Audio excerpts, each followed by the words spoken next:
अस्सलामुअलैकुम सज्जनों बेलियो तो मित्रों ਤੁਹਾਡਾ ਕੀ ਹਾਲ ਚਾਲ ਹੈ। ਉਮੀਦ ਹੈ ਸਾਰੇ ਠੀਕ ਠਾਕ ਹੋਣਗੇ, ਵਧੀਆ ਹੋਣਗੇ। ਲਹਿੰਦੇ ਪੰਜਾਬ ਤੇ ਚੜ੍ਹਦੇ ਪੰਜਾਬ ਤੇ ਜਨਾਬ ਅੱਜ ਅਸੀਂ ਗੱਲਾਂ ਬਾਤਾਂ ਤਾਂ ਵੈਸੇ ਚੜ੍ਹਦਾ ਹੋਵੇ ਲਹਿੰਦਾ ਹੋਵੇ ਹੈ ਤੇ ਪੰਜਾਬੀ ਸਿਰਫ ਇੱਕੋ ਲੀਕ ਦਾ ਫਰਕ ਹੈ।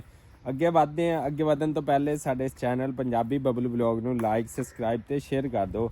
ਤੇ ਚੜ੍ਹਦੇ ਪੰਜਾਬ ਵੀ ਸ਼ਾਦੀਆਂ ਹੁੰਦੀਆਂ ਤੇ ਅੱਜ ਕੱਲ੍ਹ ਲਹਿੰਦੇ ਪੰਜਾਬ ਜਿਹੜੀ ਇੱਕ ਸ਼ਾਦੀ ਹੋ ਰਹੀ ਹੈ। ਸਾਡਾ ਪਾਕਿਸਤਾਨ ਦਾ एक पंजाबी पुत्र एक यूट्यूबर रजब बट ने लेकिन बोलता पंजाबी है ठोस है रख के फैमिली के नाँ तो रजब बट फैमिली व्लॉग के नाँ तो उन्होंने चैनल भी है तो साडा भरा भी हो गया तो साडा यूट्यूब फील्ड का भी हो गया तो मुबारक तो उन्होंने बनती है जनाब।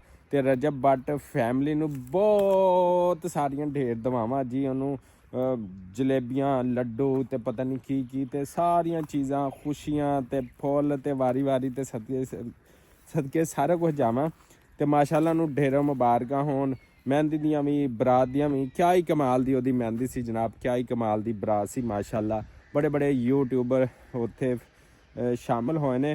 बस साडी कोई तबीयत नासाज कोई गला खराब असीं नहीं जा सके ਤੇ ਜਿਹੜਾ ਮਾਸ਼ਾਅੱਲਾ ਉੱਥੇ ਸ਼ਾਦੀ ਹੁੰਦੀ ਪਈ ਹੈਗੀ ਆ ਲਾਹੌਰ ਦੇ ਵਿੱਚ ਬੜੀ ਧੂਮ ਦੇ ਨਾਲ। ਢੱਕੀ ਭਾਈ ਵੀ ਉੱਥੇ ਮੌਜੂਦ ਨੇ ਤੇ ਬਾਕੀ ਬਿਗ ਯੂਟਿਊਬਰ ਜਿਹੜੇ ਸਾਡੇ ਪਾਕਿਸਤਾਨ ਦੇ ਲਹਿੰਦੇ ਪੰਜਾਬ ਦੇ ਮਾਸ਼ਾਅੱਲਾ ਉਸ ਸ਼ਾਦੀ ਦੇ ਉੱਤੇ ਸ਼ਾਮਲ ਨੇ। ਤੇ ਰਜਬ ਬੱਟ ਫੈਮਿਲੀ ਨੂੰ ਉਹਨਾਂ ਦੇ ਵਾਲਦੈਨ ਨੂੰ ਤੇ ਸਪੈਸ਼ਲੀ ਰਜਬ ਬੱਟ ਨੂੰ ਆਪਣੀ ਨਵੀਂ ਜ਼ਿੰਦਗੀ ਜਿਹੜੀ ਉਹਦੀ ਸ਼ੁਰੂ ਹੋਈ ਹੈ ਮਾਸ਼ਾਅੱਲਾ।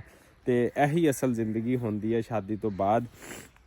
ਇੱਥੇ ਇਨਸਾਨ ਦਾ ਪਤਾ ਚੱਲਦਾ, ਇੱਥੇ ਉਹਦੇ ਗੁਰ ਦਾ ਉਹਦੀ ਟੈਕਨੀਕਸ ਦਾ ਉਹਦੀਆਂ ਸਾਰੀਆਂ ਚੀਜ਼ਾਂ। ਅਤੇ ਜਦੋਂ ਬੰਦਾ ਕੁਆਰਾ ਹੁੰਦਾ ਉਦੋਂ ਤਾਂ ਵਿਹਲਾ ਹੁੰਦਾ, ਨਾ ਦੁਨੀਆ ਦੀ ਖਬਰ ਨਾ ਦੀਨ ਦੀ ਖਬਰ ਨਾ ਕਿਸੇ ਹੋਰ ਚੀਜ਼ ਦੀ ਖਬਰ। ਅਤੇ ਇਨਸ਼ਾ ਅੱਲਾ ਹੁਣ ਉਹਨੂੰ ਸਾਰੀਆਂ ਖਬਰਾਂ ਆਉਣਗੀਆਂ ਅਤੇ ਹੁਣ ਸਾਰਾ ਕੁਛ ਕਰੇਗਾ। ਸਬਜ਼ੀ ਵੀ ਲੈ ਆਏਗਾ, ਹਾਂਡੀ ਵੀ ਪਕਾਏਗਾ, ਝਾੜੂ ਵੀ ਫੇਰੇਗਾ, ਸਾਰਾ ਕੁਛ ਕਰੇਗਾ। ਅਤੇ ਫਿਰ ਵੀ ਰਜਬ ਭੱਟ ਭਾਈ ਲਵ ਯੂ ਹੋ ਗਿਆ।